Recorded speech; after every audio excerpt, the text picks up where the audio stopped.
ሰላም ሰላም እጅጉን እየተወደዳችሁና እየተከበራችሁ የአሁኑ ስፖርት አድማጭ ተመልካቾቻችን እንደምን ዋላችሁልን። የዕለተ ሐሙስ የከሰዓት ስፖርታዊ መረጃዎችን ከአሁን ስፖርት ይዘን መጥተናል። በርካታ መረጃዎችን ነው በከሰዓቱ መረጃችን ይዘን እየቀረብ ነው። ከነዚህ መካከል እንግዲህ በአሁኑ ሰዓት ላይ በማንቸስተር ዩናይትድ መረጃ መካከል በርካታ ወሬዎች እየተሰሙ ይገኛሉ። ከነዚህም መካከል የማቲያስ ኩኛህ ጉዳይ እንግዲህ እጅግ በጣም እየጠነከረ መሆኑ ነው መረጃዎች እየወጡ የሚገኙት። ሌላኛው አጥቂ ፍለጋ መውጣታቸው እየተገለጸ ሲሆን ሊያም ዲላፕ እንዲሁም ደግሞ ቪክተር ኦሲሜን በእነዚህ ከሁለቱ አንዱ ወደ ኦልትራፎርድ ካሪንግተን የመድረስ እድላቸው ሰፊ መሆኑን ዴቪድ ኦርነስቲን እያስነበበም ነው የሚገኘው። እነዚህና ሌሎች መረጃዎችን በማንቸስተር ዩናይትድ መረጃዎቻችን የምናጋራ ሲሆን በአርሰናል መረጃዎቻችን አሰልጣኝ ሚኬል አርቴታ ያነሷቸው ሀሳቦች አሉ። በተለይም በማክሰኞው የቻምፒየንስ ሊግ የግማሽ ፍጻሜ ጨዋታ ላይ ደጋፊዎቻቸው አሁንም አብሯቸው እንዲቆሙ ነው እየጠየቁ የሚገኙት። ይህንንም መረጃ የምናጋራችሁ ይሆናል። እነዚህና ሌሎች በርካታ መረጃዎችንም ከአርሰናል ጋር የምናነሳ ነው የሚሆነው። ማንቸስተር ሲቲ፣ ማንቸስተር ዩናይትድ፣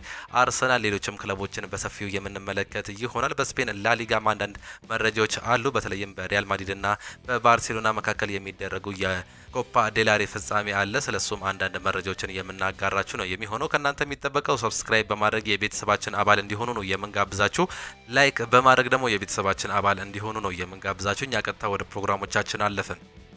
25ኛ ዓመት ታላቁ ሩጫ በኢትዮጵያ ዓለም አቀፍ 10 ኪሎ ሜትር ህዳር 14 2018 እንደሚካሄድ ተገልጿል። የብር እዩ በልዩ ላይ የደረሰው ታላቁ ሩጫ በኢትዮጵያ ዓለም አቀፍ 10 ኪሎ ሜትር ሊከናወንበት 7 ወራት ቀርተውታል። ከአፍሪካ ትልቁ የ10 ኪሎ ሜትር የጎዳና ላይ የውድድር የሆነው ዝግጅቱ ባለፉት 24 የውድድር ዓመታት ወደ 760 ሺህ አካባቢ ተካፋዮች የተገኙበት ሲሆን በ10 ኪሎ ሜትር ውድድሩ ላይ እንደተሳተፉ ነው የተገለጸው። የ25ኛ ዓመት ክብረ በዓሉን አስመልክቶ ለቀጣዩ ዓመት 5000 ተሳታፊዎች የተመዘገቡ ሲሆን ለ500 ቀዳሚ ተመዝጋቢዎች በነጻ ምዝገባ ያከናወነ መሆኑ ነው የተገለጸው። የታላቁ ሩጫ በኢትዮጵያ ስራ አስኪያጅ ዳግማዊት አማረ ከወዲሁ ከሩጫችን ጋር የተያያዙ የተሳተፉትን ልዩ ታሪኮችን እንዲሁም ደግሞ ገጠመኞችን መሰብሰብ ስለጀመረን በማህበራዊ ሚዲያ ገጾቻችን ላይ ቢተገበር የሚሉትን ትውስታቸውን ያካፍሉን ሲሉ ለተሳታፊዎች ጥሪም አቅርበዋል። ከሀገር ውስጥ መረጃዎቻችን ወጣ ስንል ደግሞ ወደ ባህር ማዶ እናቀናና የክለብ መረጃዎችን እናጋራችሁ። ቅድሚያ አርሰናልን ስንመለከት የኤሚሬትስ ምርጡን ምሽት አብረን እንዝናና ሲሉ ነው የጠየቁት። በአውሮፓ ቻምፒየንስ ሊግ ወሳኝ ምዕራፍ ላይ የሚገኙት አርሰናሎች አሰልጣኝ ሚኬል አርቴታ ለጨዋታው ለደጋፊዎች መልእክታቸውን አስተላልፈዋል። በመልእክታቸውን በእያንዳንዱ አጋጣሚዎች ከኛ ጋር አብራቸው እንድትጫወቱ እንፈልጋለን። ስለዚህ ማክሰኞ ምሽት ትጥቃችሁን አሟልታቸው የኤሚሬትስ ምርጡን ምሽት አብረን እንዝናና በማለት ነው በትላንትናው ዕለት ጥያቄያቸውን ያቀረቡት። አርሰናል ቀጣይ ማክሰኞ ምሽት 4 ሰዓት ላይ የአውሮፓ ቻምፒየንስ ሊግ የመጀመሪያ ዙር ጨዋታውን ከፒኤስጂ ጋር በፕራይ ኤሚሬትስ እንደሚያደርግም ይታወቃል። አሰልጣኝ ሚኬል አርቴታ በውጤቱ ተበሳጭቻለሁ ሲሉ ነው ከትላንትናው ጨዋታ በኋላ ሀሳባቸውንም እየሰጡት። የመድፈኞቹ ዋና አሰልጣኝ ሚኬል አርቴታ በምሽቱ ውጤት ደስተኛ አለመሆናቸውን ከጨዋታው በኋላ ተናግረዋል። ባሳየነው የጨዋታ እንቅስቃሴ እንዲሁም ደግሞ በተመዘገበው ውጤት ተበሳጭቻለሁ ያሉት አሰልጣኝ ሚኬል አርቴታ ጨዋታውን መቆጣጠር አለመቻላቸውን ነው የገለጹት። በሊጉ ብዙ ጨዋታዎችን አቻ የተለያዩት መድፈኞቹ ብዙ ምክንያቶች ጨዋታዎችን መጨረስ ሳንችል ቀርተናል ሲሉ አሰልጣኝ ሚኬል አርቴታም ተናግረዋል። ሚኬል ሜሪኖ እንዲሁም ደግሞ ቤን ዋይት በምሽቱ የስብስብ መካተታቸውን ተከትሎ ለቀጣይ መርሃ ግብር ብቁ መሆናቸው እንደሚከታተሉት ነው አሰልጣኙ ጨምሮም የገለጹት። ሚኬል አርቴታ ተጫዋቾቹ መጫወት ሲፈልጉ መጫወት አለብን ሲሉም ነው እየተናገሩ። የአርሰናሉ አሰልጣኝ ቡካዮ ሳካ በፕሪሚየር ሊግ ጨዋታዎች ላይ ይሳተፋል ወይ ተብለው ሲጠየቁ ጥያቄ ተከታዩን ምላሽ ነበር መስጠት የቻሉት። ተጫዋቾቻችን ብቁ እንዲሁም ደግሞ ዝግጁ ሲሆኑ መጫወት ሲፈልጉ መጫወት አለባቸው፣ እናም ጥሩ እንቅስቃሴ ያሳዩናል ሲሉ የገለጹ ሲሆን ሲጫወቱ ጥሩ እንዲሁም ጥሩ ነገር ከተሰማቸው ችግሩ የለውም። በተጫወቱት ቁጥር በአካል ብቃት እንዲሁም ደግሞ በስነ-ልቦናዊ እድገት እጅግ በጣም ጥሩ ደረጃ እያሳያሉም ሲሉ ተናግሯል። ቻርልስ ዋትስ አርሰናል ከቶማስ ፓርቴ ጋር ድርድር ለማድረግ እየተዘጋጀ መሆኑን ነው የገለጸው። አርሰናል የጋናውን የተከላካይ ስፍራ ተጫዋች የሆነው ለቶማስ ፓርቴ የተጫዋች ድርድር ማቅረባቸው ነው ይፋ እየተደረገው። ጋናዊው ተጫዋች በአርሰናል ደስተኛ ነው፣ እንዲሁም ደግሞ ቤተሰቦቹ ጋር በመሆን በለንደን መሮን እንደሚያስደስተው ነው የተገለጸው። አትሌቲኮ ዲ ማድሪድ፣ ጁቬንቱስ እንዲሁም ደግሞ ባርሴሎና የተጫዋቹ ፈላጊ ናቸው። ነገር ግን ቶማስ ፓርቴ ለአርሰናል ቅድሚያ እንደሚሰጥ ይመስለኛል ሲል ሀሳቡን ሰጥቷል። ምናልባት ወደ ቀድሞ ክለቡ አትሌቲኮ ዲ ማድሪድ የሚሄድ እድልም ሊኖረው ይችላል። ነገር ግን በአሁኑ ሰዓት ላይ አርሰናሎች ይህን ተጫዋች ምናልባት ለአንድ ወይም ደግሞ ለሁለት ዓመታት ቅድሚያ ድርድር በማድረግ እንግዲህ ለማቆየት እንዳሰቡ ነው እየተገለጸ የሚገኘው። ዌስትሃም ዩናይትድ መሐመድ ቅዱስን በክረምት መሸጥ ይፈልጋሉ። የገንዘብ ችግራቸውን ለመቅረፍ አርሰናል፣ ቼልሲ እንዲሁም ደግሞ ሊቨርፑል ሶስቱም አጥቂውን እንደሚፈልጉት ከች ኤንድ ኦፍሳይድ እያስነበበም ይገኛል።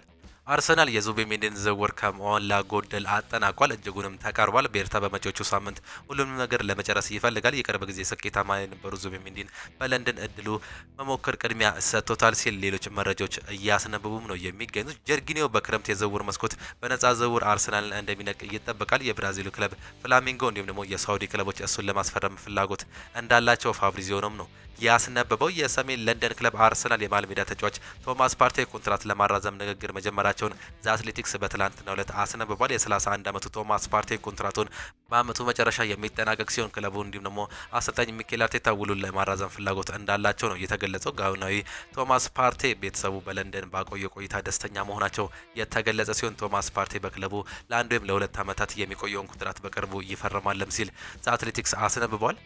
መድፈኞቹ ስፔናዊውን አማካይ ማርቲን ዙቢሜንዲን በክረምት ከሪያል ሶሲዳድ ለማስፈረም የሚደረገው ፉክክር ሪያል ማድሪድን ማሸነፍ እንደሚፈልጉ እንዲሁም ደግሞ እንደሚችሉም እርግጠኞች ናቸው። አርሰናል በውስጥ በኩል ድርድር እያደረጉ የሚገኙ ሲሆን ዴቪድ ኦርነስቲን ይህንን ነው በትላንትናው ዕለት የተናገረው። ከዚሁ ጋር በተያያዘ አርሰናል ተጫዋቾችን ለማስፈረም እየሰራ ይገኛል። የሰሜን ለንደን ክለብ አርሰናል የመሃል ሜዳ ተጫዋች የሆነውን ጀርጊኒዮ ጋር የመለየት እድላቸው ሰፊ መሆኑን ዘ አትሌቲክስ አስነብቧል። መድፈኞቹ በሌላ በኩል የዙቢሜንዲ ፊርማን ለማስደሰት በውስጥ እየሰሩ መሆኑን ዝውውሩን ለማጠናቀቅ መቃረባቸው ነው እየተገለጸው። መድፈኞቹ በሌላ በኩል የዙቢሜንዲ ፍላጎት ለማግኘት ጥረት እያደረጉ መገኘቱ የተገለጸ ሲሆን መድፈኞቹ የቶማስ ፓርቴንም ውል ለማራዘም ንግግር መጀመራቸውን ነው በትናንትናው ዕለት ይፋ መደረግ የቻለው። በማንቸስተር ዩናይትድ መረጃዎቻችን ማንቸስተር ዩናይትድ የውድድር አመቱ እንደተጠናቀቀ ማቲያስ ኩኛን ለማስፈረም ከስምምነት ላይ ደርሷል። ቀያዮቹ ሰይጣኖች የተጫዋቹን ውል ማፍረሻ ማለትም 262.5 ሚሊዮን ፓውንድ ለመክፈል ተስማምተዋል እየተባለም ነው የሚገኘው። ዘገባው የጎል ብራዚል ነው። አሁንም ድረስ በክለባችን ቤት የዳታ አናሊሲስ ባለሙያ የለንም። ስራዎችን ጠቅልሎ የሚሰራው ጃክሰን ዊልኮክስ ነው።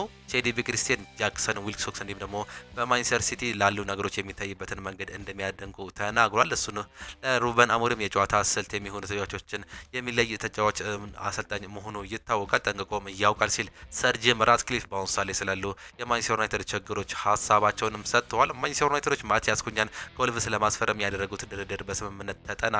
ማንቸስተር ዩናይትዶች ተጫዋቹን የ62.5 ሚሊዮን ፓውንድ ኮንትራት ማፍረሻ ክፍያ በመክፈል ወደ ኦልድ ትራፎርድ ሊያመጡት ተስማምተዋል። ዝውውሩም ከክረምት የዝውውር መስኮት በፊት ይጠናቀቃል ተብሎ እንደሚጠበቅ ጎል ብራዚልም ማስነበብ ችሏል። በተጨማሪ ማንቸስተር ዩናይትዶች 10 ቁጥር ቦታ ላይ ዋነኛ ኢላማቸው ማቲያስ ኩኛ ነው። እሱም ወደ ማንቸስተር ዩናይትድ መምጣት እንደሚፈልግ ታማኙ ዘ አትሌቲክስ ጋዜጠኛ የሆነው ዴቪድ ኦርነስቲን ነው በትላንትናው ዕለት እየተናገረው።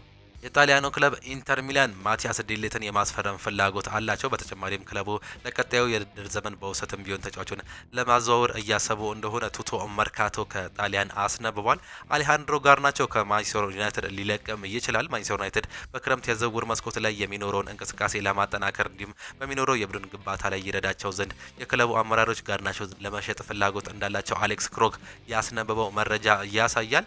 ማንቸስተር ዩናይትድ ጄምስ ማካቲን በቅርበት የሚከታተሉት ክለቦች መካከል አንዱ መሆኑ ነው እየተገለጸ የሚገኘው። የ22 ዓመት የአጥቂ አማካይ ከማንቸስተር ሲቲ ጋር ያለውን ኮንትራት በ2026 ክረምት የሚያበቃ ሲሆን ተጫዋቹ የጨዋታ ጊዜ ማግኘት እንደሚፈልግ መረጃው አብራርተው ገልጾታል። ዘ ቴሌግራፍ ነው ይህን መረጃ ይዞ መውጣት እየቻለው። ዩሮፓ ሊግ ፍጻሜ መድረስ እንፈልጋለን ብሏል። የቀያዮቹ ሰይጣኖች ተጫዋች የሆነው ሜሰን ማውንት በቀሪ የጨዋታ መርሃ ግብሮች ላይ ለቡድኑ ሙሉ ግልጋሎት መስጠት እንደሚፈልግ ነው የገለጸው። በቂ የመጫወቻ ጊዜ፣ የውድድር ጊዜ ያስፈልገኛል ያለው ሜሰን ማውንት በሁሉም ጨዋታዎች ላይ መኖር እፈልጋለሁ በማለትም ነው የተናገረው። በተጨማሪም ቡድኑ በአውሮፓ ሊግ እስከ ፍጻሜ ድረስ መቆየት እንደሚፈልግ፣ በአውሮፓ ሊግ ፍጻሜ መጫወት አለብን እቅዳችንም ነው ሲል ነው የተደመጠው። በቀሪ ጨዋታዎች መርሃ ግብር ቡድኑ የተሻለ ደረጃን ይዞ እንዲያጠናቅቅ የተሻለውን እንደሚረዳም ሜሰን ማውንት ተናግሯል።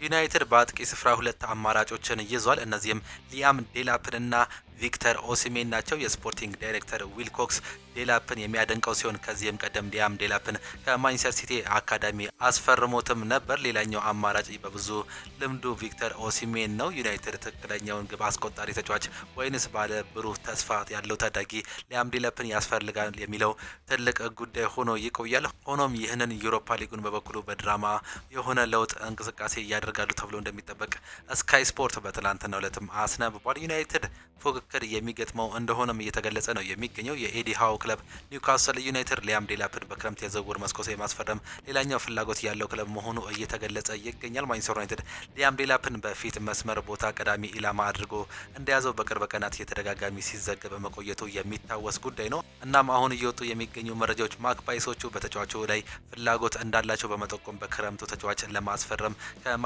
ዩናይትድ ጋር ፉክክር እንደሚገጥሙ ነው የተገለጸው። ዘገባው የቴሌግራፉ ኤድዋርድስ ዘገባ ነው።